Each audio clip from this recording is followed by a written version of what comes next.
Hi guys, அஸ்ஸலாமு அலைக்கும். Welcome to Rizwana life style. நீங்கள் நம்ம கிச்சனில் வந்துட்டு பச்சை சுண்டக்காய் குழம்பு தான் பார்க்க போகிறோம். அதுக்கு நான் சுண்டக்காயை வந்து ஒன்று பாதியமாக கட் பண்ணி மோரில் வந்து ஊற போட்டு வச்சுருக்கேன். அப்போ தான் கருப்பாகாது சுண்டக்காய். இந்த பக்கம் வந்துட்டு ஒரு கடாய் வச்சுக்கலாம். கடாய் வந்துட்டு நல்லா ஹீட் ஆகட்டும். அதில் வந்துட்டு ஆயில் சேர்த்துக்கலாம். இப்போ கடாய் ஹீட் ஆகிடுச்சு. அதில் 3 டீஸ்பூன் அளவு ஆயில் சேர்த்துக்கலாம். ஆயில் நல்லா ஹீட் ஆகவும் அதில் வந்துட்டு 1/4 டீஸ்பூன் கடுகு, 1/4 டீஸ்பூன் வெந்தயம் போட்டு நல்லா பொரிய விடலாம்.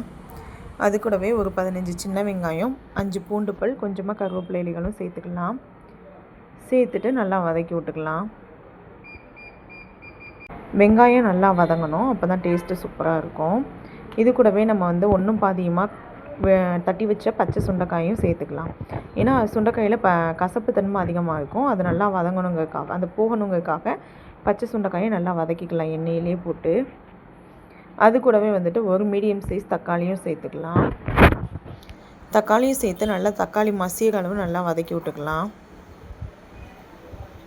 இப்போ பார்த்திங்கன்னா தக்காளி நல்லா மசிஞ்சிருச்சு, சுண்டைக்காயும் நல்லா வெந்துருச்சு. இது கூடவே மசாலா ஐட்டம் சேர்த்துக்கலாம். நான் வந்துட்டு புளிக்குழம்பு பொடி வந்துட்டு ஒரு 3 டீஸ்பூன் அளவு சேர்த்துக்கிறேன்.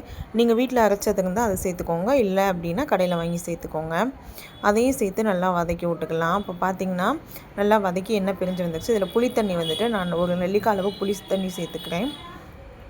புளித்தண்ணி சேர்த்து நல்லா வதக்கி விட்டுட்டு தேவையான அளவு உப்பு சேர்த்துக்கலாம்.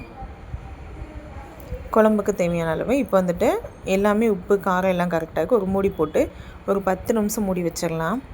இப்போ பார்த்திங்கன்னா ஒரு 10 நிமிஷம் ஆகிடுச்சு. இதில் வந்து தேங்காய் பால் வந்து சும்மா ஒரு 10 தேங்காய் எடுத்து தேங்காய் பால் சேர்த்து நல்லா கொதிக்க விட்டுடலாம். இப்போ ஒரு மூடியை போட்டு ஒரு 10 நிமிஷம் கழித்து ஓப்பன் பண்ணி பார்க்கலாம். இப்போ பார்த்திங்கன்னா 10 நிமிஷம் ஆகிடுச்சு. சூப்பராக வந்துட்டு பச்சை சுண்டக்காய் புளிக்குழம்பு ரெடி ஆகிடுச்சு.